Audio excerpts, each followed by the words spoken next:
You want to get into the movie? Sure. Well, I will say, this movie was not terrible. That was fine. I don't think it was good either, but at least it wasn't terrible. It wasn't terrible. I'll give you that.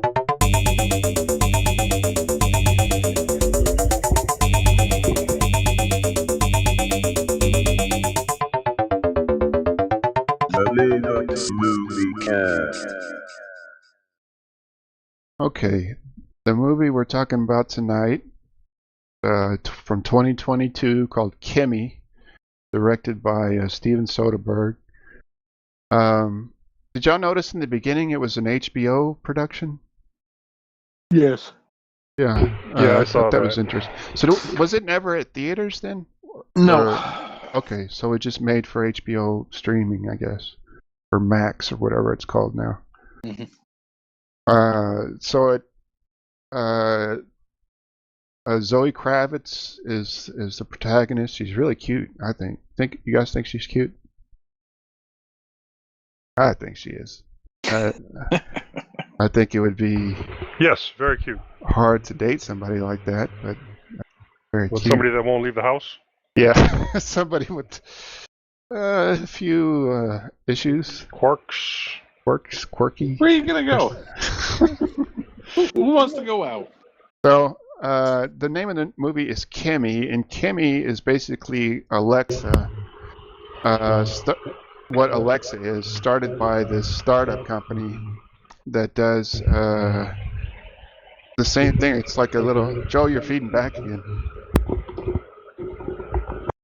It's basically a small device that you put in your living room or whatever, and you say, "Hey, Kimi," and tell it what to do. Turn out the lights, record you, turn on music. Whatever Alexa does, it does. Integrates with the computer too. Right, integrates with the computer, and it belongs to the startup company called Amygdala. How do you say that? Amygdala. Yeah.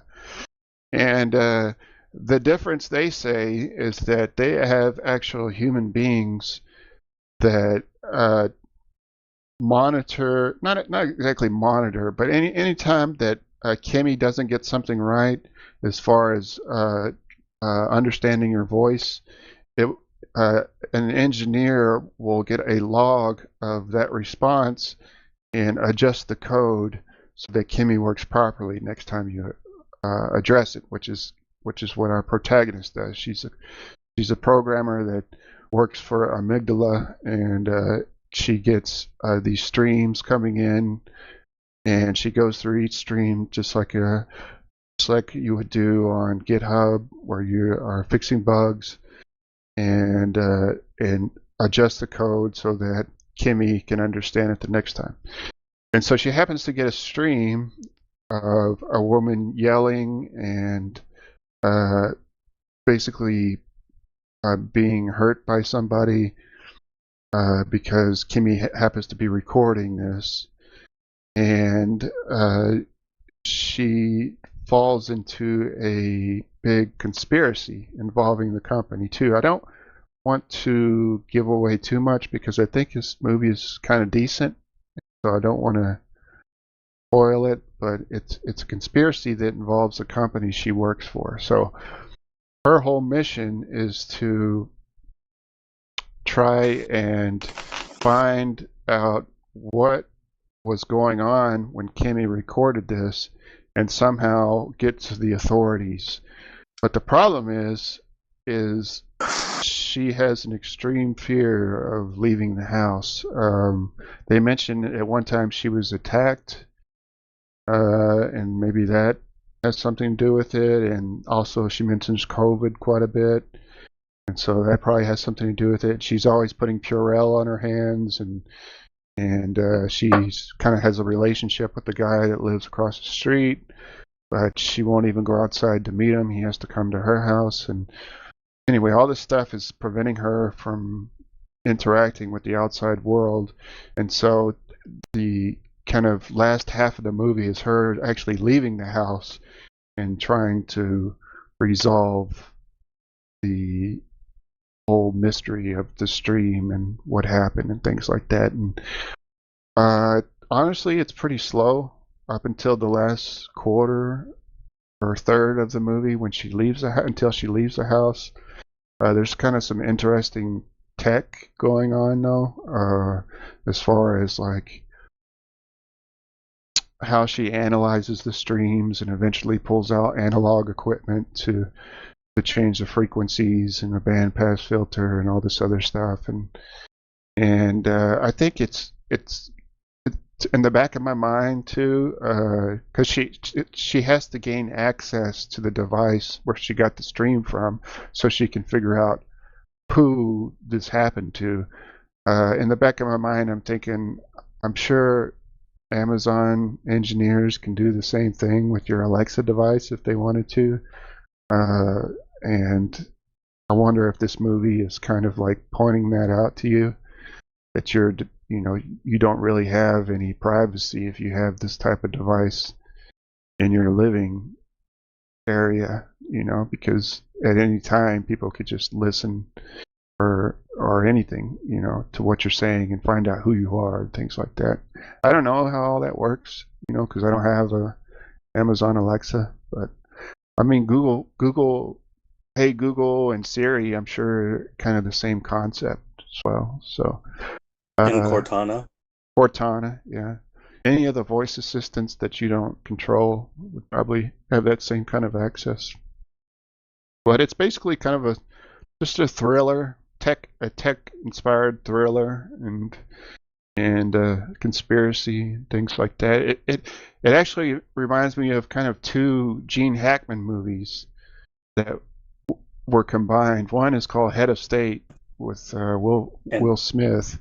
And the conversation, Enemy of the State. I'm sorry, and the Conversation, which is a really good Gene Hackman movie too. It's an older one. If people haven't seen that one, you should check it out. But yeah, has some interesting surveillance tech going on in it. What was the Russian guy's name? Ivan or Yuri? Yuri. They could locate anybody for I think $50,000, something like that. But I would say it's an okay watch. I mean, like I said, it's pretty slow until you get towards the end, and the acting is okay. I think Zoe's good in it. The other actors, they're acceptable. But what do you guys think? Well, I thought it was a good movie. It was definitely a tech movie. It was kind of I don't want to say bland, but it was just kind of... No, it was bland, and the only reason you guys think it was a good movie is because it wasn't the shit show our last few movies. I'm not saying... I never said it was a good movie. I said it was an okay movie. Yeah, it was an okay movie, which is about the best you can say for it. Right. It was extremely not bad. It was extremely not bad. How about extremely unremarkable? Extremely unremarkable would also be that works too. Accurate. Yeah. Yes. Everything that makes a movie was there, except anything innovative. Right. Well, there's nothing exciting about the movie. Let's put it that.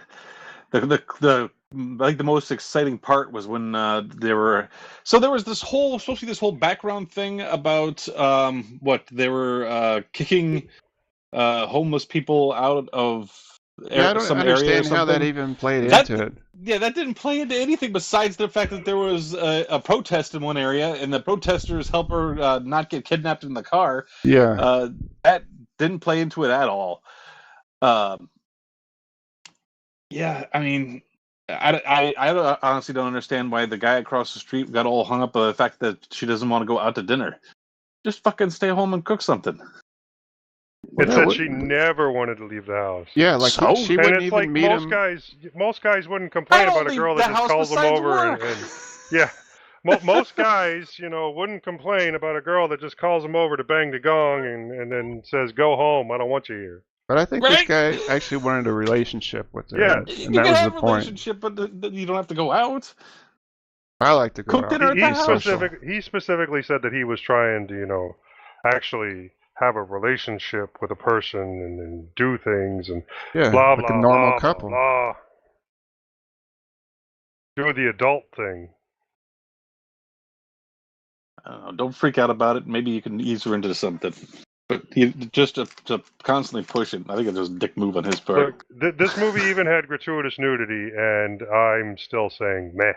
Yeah, meh is the if there's a not thumbs up, not thumbs down. That's yeah. We what have this a half movie thumb. is. Yeah. Well, we gotta have lots of half thumbs. We just tonight. add up the half thumbs. Yeah.